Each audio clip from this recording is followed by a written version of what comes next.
In Idaho, land of the free and home of the potato, the key to having a good landlord-tenant relationship is to follow all the rules and guidelines set by Idaho law. Leasing guidelines may seem similar throughout the country, but there are some states that include particular rules that only apply to their area.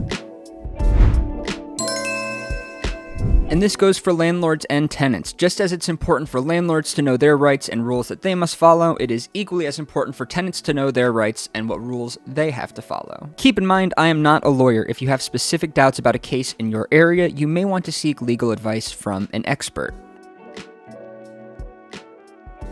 For example, I'm in Pennsylvania and my local laws say that you have to like this video and subscribe to our channel. That's just how it is. I don't make the rules, I just follow them. Okay, but actually, these are a set of rules that regulate the leasing relationship between the landlord and the tenant.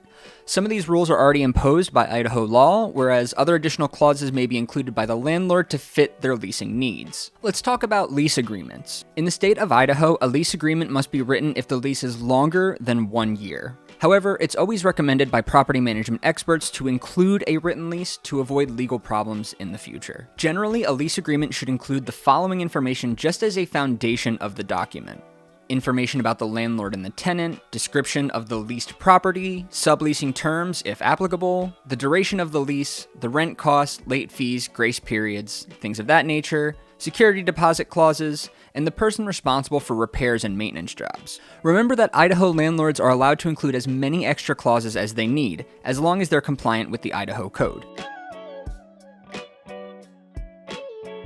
If you haven't heard the term, basically, landlord-friendly states have laws and procedures that allow landlords to exert more control over their properties. And yes, Idaho is in fact considered a landlord-friendly state, since there's a limited amount of restrictions for landlords when it comes to fees, evictions, and security deposits.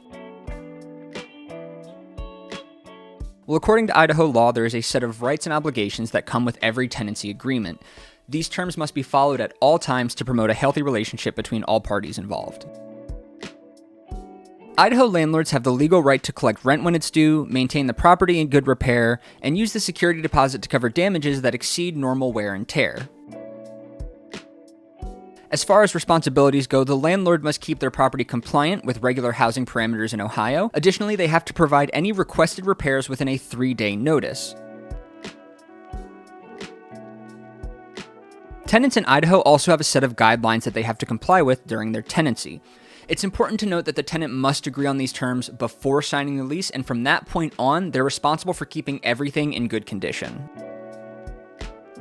Tenants have the legal right to live in a place that complies with local housing requirements. On the other hand, they may request repairs from the landlord if there is any significant damage to the property. If the landlord doesn't comply within a reasonable amount of time, the tenant may seek expert help.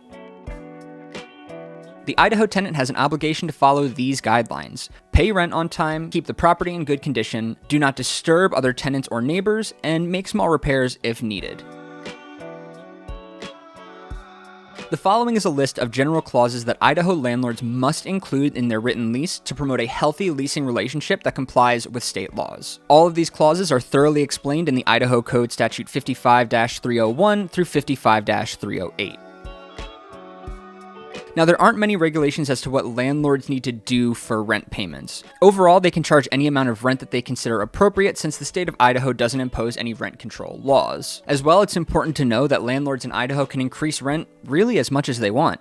However, they're required to send a 15-day notice to the tenant before they do it. State laws don't limit landlords in Idaho as to the amount of late fees they can charge. However, they must be a reasonable amount. Bounce check rent fees are usually limited to 3 times the value of the check, or $100. As far as grace periods go, there aren't any obligations from the Idaho Code, which means that landlords may charge rent fees as soon as the rent goes past its due date. A security deposit is a safety measure that the landlord may ask to cover unexpected damages and unpaid bills when the tenant leaves the property. According to landlord-tenant laws in Idaho, the landlord may collect any amount of security deposit that they consider appropriate. And while it's not required by the Idaho Code to provide a receipt for the security deposit, it is considered good practice to do so. And for tenants, the landlord must return the deposit within 21 days of the tenant leaving. This period can be extended to 30 days. If the landlord doesn't do this with good reason, tenants may file a claim. On the other hand, if the landlord plans to withhold the deposit partially, they must send an itemized list of everything they're withholding. And remember, landlords aren't allowed to withhold a deposit to cover required repairs for damages considered normal wear and tear. However, they may use it to cover damages that exceed that criteria.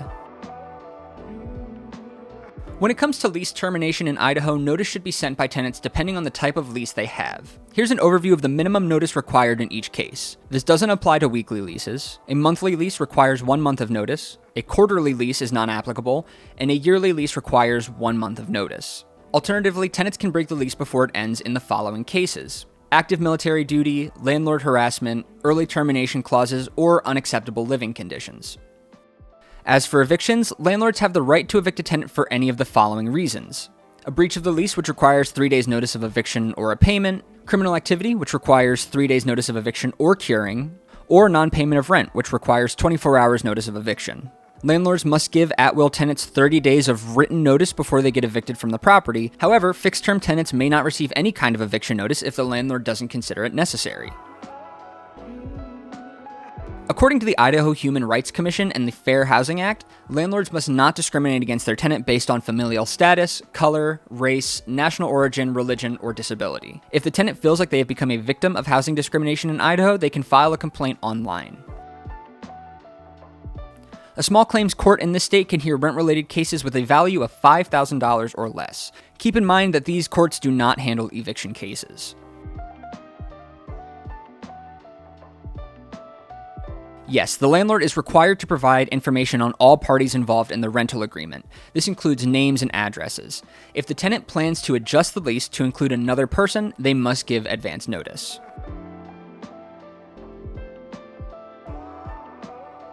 So, kind of. You see, if the landlord's property was built before 1978, then yes, they're required to provide their tenant information regarding concentrations of lead-based paint in the property. This information can be included in the rental agreement. Additionally, the landlord can provide their tenants with a copy of the EPA's pamphlet for more detailed information on the subject. Tenant rights allow them to change the locks if they feel like they are threatened by another person. However, it's considered good practice to send a written notice to the landlord before changing the locks to avoid any future disputes. Well, according to landlord-tenant laws specified in the Idaho Code, there's no required notice clause for the landlord. Basically, this means that they're assumed to enter without permission. However, most tenants work out notification policies with their landlord. Regardless of the case, technically, yes, the landlord can enter the property without providing any written notice in emergency cases. The Idaho Code is fairly flexible with landlord-tenant guidelines, meaning that the landlord can include as many clauses for the tenant in the lease as they consider appropriate, so long as they're compliant with the law. And remember, for landlords and tenants alike, all leases are different, so keep an eye on every detail before signing the rental agreement. Overall, both parties have the right to live in a rental property that complies with general state guidelines. So if everyone can comply with the basic instructions stated on the rental agreement, the leasing relationship is likely to be positive and stay that way. Now, of all the laws you need to know your way around, the rules you have to follow and the rights that you have during the eviction process are some of the trickiest that there are. So be sure to check out this playlist where we'll be covering eviction laws across all 50 states.